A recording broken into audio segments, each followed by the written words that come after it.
presented by Kumar Music.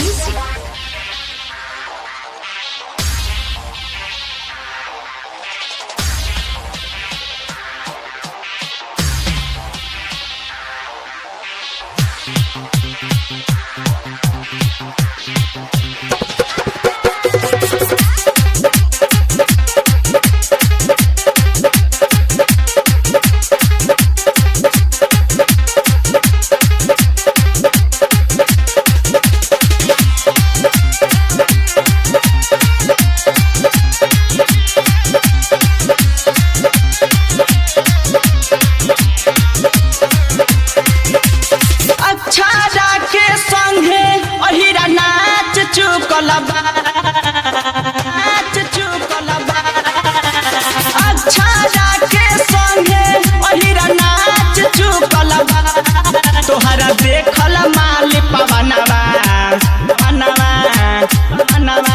तोहरा देखल माल पवनवा खेसरिया चाटी चुकल बा तोहरा देखल माल पवनवा खेसरिया चाटी चुकल बा अच्छा राके संगे ओहिरा नाच चुकल बा अच्छा राके संगे ओहिरा नाच चुकल बा तोहरा देखल माल पवनवा तोहरा देखल माल पवनवा खेसरिया चाट चुकल बा तोहरा देखल माल पवनवा खेसरिया चाट चुकल बा।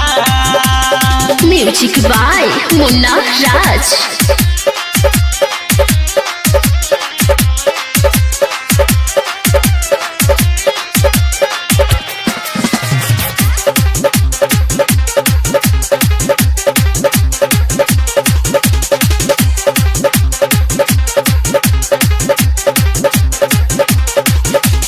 पटना के रहे वाली हई रोड छाप हो खेसरिया के दिन से बनली स्टार हो खेसरिया के दिन से बनली स्टार हो खेसरिया के दिन से बनली स्टार हो पटना के रहे वाली हई रोड छाप हो खेसरिया के दिन से बनली स्टार हो बलमा बिहार वाला में गलिया काट चुकल बा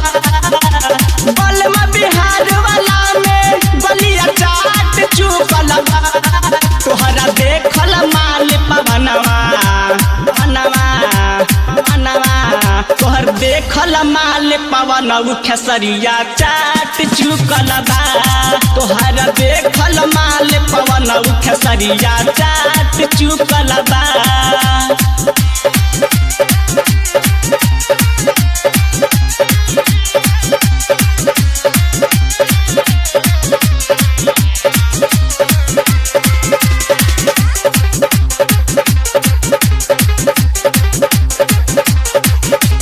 दिलवा पर लिख के खेसरिया के नाम हो काहे तू पैलू प्यारे बड़ा नाम हो काहे तू पैलू प्यारे बड़ा नाम हो काहे तू पैलू प्यारे बड़ा नाम हो दिलवा पर लिख के खेसरिया के नाम हो काहे तू पैलू प्यारे बड़ा नाम हो जब से धोखा दिहलू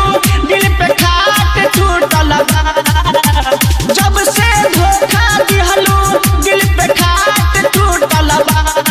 तोहरा देखल माल पवनवा तोहरा देखल माल पवनवा खेसरिया चाट चुकल बा तोहरा देखल माल पवनवा खेसरिया चाट चुकल बा। Music by Munna Raj.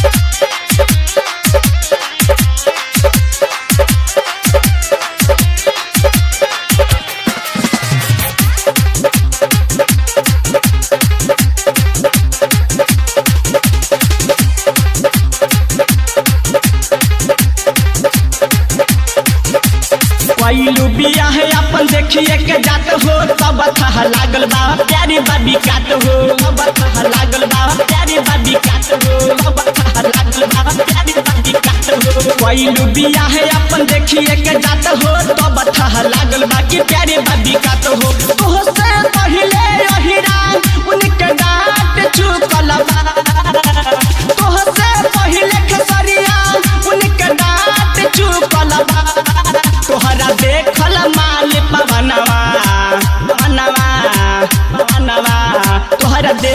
माल पवनवा खेसरिया चाट चुकल बा तोहरा देखल माल पवनवा खेसरिया चाट चुकल बा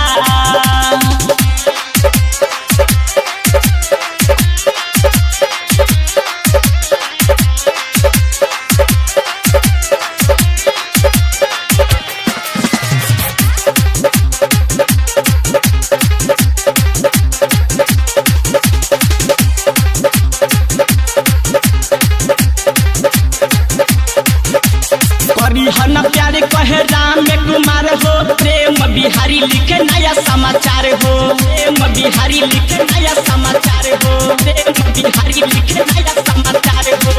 हन प्यारे कहे राम कुमार हो मुन्ना राजीव देखे नया समाचार हो अपना दिल से खेसरिया